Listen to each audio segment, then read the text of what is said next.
চলতে না থাকে, আল্লাহর রাগকে কমাতে হবে। আল্লাহর রাগকে আমাদেরকে কমাতে হবে। এই রাগ কমানোর জন্য আমাদের কি করা দরকার? আমাদেরকে কি করতে হবে? আল্লাহর রাগ কমিয়ে দেয়, আল্লাহর গজবকে কমিয়ে দেয়। আল্লাহর সকল ধরনের বান্দার প্রতি যে ক্রোধ থাকে, এটাকে কমানোর জন্য সবচেয়ে উৎকৃষ্ট মাধ্যম হলো তওবা। বলেন কি? তওবা। তওবার মাধ্যমে আল্লাহ সুবহানাহু ওয়া তাআলা আমাদেরকে পছন্দ করেন। যেমন আল্লাহ সুবহানাহু ওয়া তাআলা সূরা বাকারার 222 নম্বর আয়াতে বললেন, ইন্নাল্লাহা ইউহিব্বুত তাওয়াবিন, ইন্নাল্লাহা ইউহিব্বুত তাওয়াবিন ওয়া ইউহিব্বুল মুতাতাহহিরিন। আল্লাহু আকবার, আল্লাহু আকবার। আল্লাহ বলতেছেন, বান্দা যদি আমার কাছে তওবা করো, আমি তোমারে ভালোবাসি। যদি আমার কাছে তওবা করো, তোমার গুনার জন্য তওবা করো, নামাজ ছেড়ে দিয়েছো, তওবা করো, মাফ করে দেবো। জেনা করেছো, তওবা করো, মাফ করে দেবো। আকাশ সমান গুনাহ করেছো, তওবা করো, মাফ করে দেবো। আল্লাহু আকবার। শুধু তাই নয়, আল্লাহ বলেন, বান্দা যখনই তওবা করবি, তোরে আমি পছন্দ করি। এত গুনাহ করার পর তুই যখন আমার সাথে তওবা করবি, আমি তোরে পছন্দ করি। শুধু তাই নয়, আল্লাহ সুবহানাহু ওয়া তাআলা বলেন, যারা মুতাতাহহিরিন, যারা পবিত্রতা অর্জন করে, আল্লাহ তাদেরকে পছন্দ করেন। আমরা পবিত্রতা অর্জন করি কি দিয়ে? উযু দিয়ে। বলেন কি দিয়ে? উযু দিয়ে। আমরা পবিত্রতা অর্জন করি তওবার মাধ্যমে। প্রথম, এটা হলো আত্মার পরিশুদ্ধতা। আপনার দেহকে পরিশুদ্ধ করতে হবে, আত্মাকে পরিশুদ্ধ করতে হবে। আপনার আত্মাকে পবিত্র বানাবেন। আত্মাকে পবিত্র বানাতে হলে তওবা লাগবে। এটা পানি দিয়ে হবে না, মাটি দিয়ে হবে না। আপনার আত্মাকে যদি পবিত্র করতে চান, তাহলে তওবা লাগবে। কি লাগবে? তওবা। এবার আত্মার পবিত্রতা হলো তওবা দিয়ে। এবার দেহ পবিত্র করবেন। আমার মাবুদ আমাদের প্রতি রাগ করে আছে, আমাদের মাবুদ আমাদের প্রতি রাগ করে আছে। আমাদের মাবুদকে আমাদেরকে সন্তুষ্ট করতে হবে, সন্তুষ্ট করতে হবে। আমরা আমাদের মাবুদকে রাজি করতে হবে। আমরা তওবার মাধ্যমে আল্লাহকে রাজি করতে আর চেষ্টা হব। গোটা পৃথিবীর মুসলমান আর সময় নাই।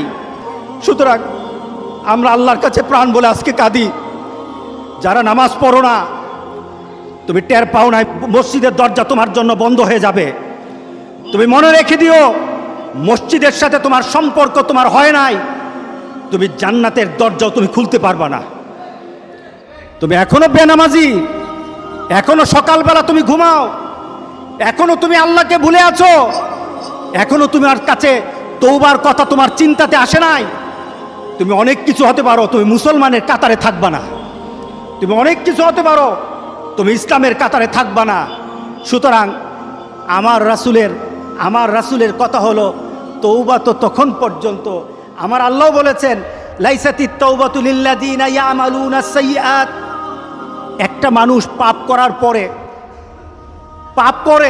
করার পর সে তওবাটাকে লেন্দি করে, তওবাটাকে সে দূরে সরিয়ে দেয়, মনে করে এখন না, আরো পরে তওবা করবো, শালি পরে করতে থাকে। তার জন্য তওবা নাই। হাত্তা ইদা হাদরা আহাদাহুমুল মাউত, যখন মৃত্যুর দুয়ারে চলে যায়, যখন সে ইনসেপ্টিকেরিয়াতে চলে যায়, যখন সে বিভিন্ন ধরনের আইসিইউতে যায়, তখন বললে, ইন্নী তুবতুল আন, এখন তওবা করতেছি। আল্লাহ বলেন, এটা আমার কাছে তওবা না। যারা এইভাবে তওবা করে, তাদের তওবা আল্লাহ বলেন, লাইসাতিত তাওবা, এটা তওবা নয়, এই তওবা আমি কবুল করি না। রাসূল সাল্লাল্লাহু আলাইহি সাল্লাম বলেছেন, মা লাম ইয়াতাগারগির, যখন গড়গড় আরম্ভ হয়ে যাবে, তখন আর তওবা কারো কবুল করা হবে না। গোটা পৃথিবীর মধ্যে কিন্তু গড়গড়ার পর্যায়ে চলে আসছে। এখনই আমাদেরকে ফিরে আসতে হবে। আমরা যদি মুমিন হই, রাসূল সাল্লাল্লাহু আলাইহি সাল্লাম আমাদেরকে বলেছেন, আমাদের জীবনটা, মুমিনের জীবনটা হবে আশ্চর্যজনক, আর কাফেরের জীবনটা হবে ভীতিকর। আমরা আশ্চর্যজনক জীবনের কথা রাসূল বলেছেন। কিভাবে? ইন আমারাহু কুল্লুহু লাহু খায়র, এই মুমিনের, প্রত্যেকটি জিনিস হলো কল্যাণকর, প্রত্যেকটি কাজ তার মঙ্গলের জন্য। যখন সে লাইসা যালিকা লি আহাদিন ইল্লাল মুমিনিন, এটা শুধু মুমিনদের জন্য হয়ে থাকে, প্রত্যেকটি কাজই তার কল্যাণের জন্য। ধরুন আমরা যখন কোনো জিনিস আমাদের ভালো লাগে, আমাদের কোনো জিনিস যখন ভালো লাগে তখন আমরা কি পড়ি? আলহামদুলিল্লাহ। কোনো একটা জিনিস আমাদের হারিয়ে গেল, কেউই মারা গেল, কেউ বা দুশ্চিন্তায় পড়ে গেলাম, তখন আমরা কিন্তু রাগ করি না, তখন আমরা পেরেশান হই না, তখন আমরা পড়ি ইন্না লিল্লাহ। এটা মুমিনের চরিত্র। মুমিন কখনো পেরেশান হয় না, ইন্না লিল্লাহ। মুমিন নিজেকে ওইভাবে চিন্তা করে। এরপর রাসূল সাল্লাল্লাহু আলাইহি সাল্লাম বলছেন, ইন আসাবাতহু সাররাউ শাকারা, যখন সে আনন্দ চিত্তে কোনো জিনিস পায় তখন সে কৃতজ্ঞতা প্রকাশ করে, আলহামদুলিল্লাহ বলে। ফাকানা খায়রান লা, এটা তার জন্য ভালো। ওয়াইন আসাবাতহু দাররা সাবারা, যখন সে বিপদে পড়ে যায় আমরা ধৈর্য ধারণ করি। আমরা কি করি? ধৈর্য ধারণ করি। আমরা পেরেশান হব না, তবে আমরা চিন্তামুক্ত হব না তা নয়। আমাদের চিন্তা হবে মৌত নয়, আমাদের চিন্তা হবে আমার আল্লাহর গজব আর আমার আল্লাহর অসন্তুষ্টি। এটাই হবে আমাদের সবচেয়ে বড় চিন্তা। রাসূল সাল্লাল্লাহু আলাইহি সাল্লাম বলেন, আমি প্রতিদিন 100 বার তওবা করি। হ্যাঁ, তুবু ইলাল্লাহি ফা ইন্নী আতুবু ফিল ইয়াউমি ইলাইহি মিয়াতা মাররা। রাসূল বলেছেন, তওবা করো। আমি মুহাম্মদ সাল্লাল্লাহু আলাইহি সাল্লাম, যার কোনো গুনাহ নেই, আগেও নেই পিছেও নেই, সবসময় আমি মাসুম, কিন্তু আমি প্রতিদিন 100 বার তওবা করি। কতবার? আমরা কতবার তওবা করব? গনে গনে দরকার হলে 100 বার তওবা করব। রাজি আছি সবাই ইনশাআল্লাহ? তাহলে আজ থেকে আমার তওবার চেষ্টা আরম্ভ হয়ে যাবে। তবে তওবার চেষ্টা যদি চলতে থাকে, তওবার দরজা আল্লাহ বন্ধ করবে না। তওবা যদি চলতে থাকে, তওবার দরজা আল্লাহ বন্ধ করবে না। কোনো না কোনো সময় আল্লাহ বলবেন, বান্দা তোর তওবার কারণে তোরে আমি মাফ করে দিলাম। আমরা এই কাজগুলি করবো তো ইনশাআল্লাহ? নামাজ যারা পড়ে না, ঘাড় ধরে ধরে তাদেরকে আনেন।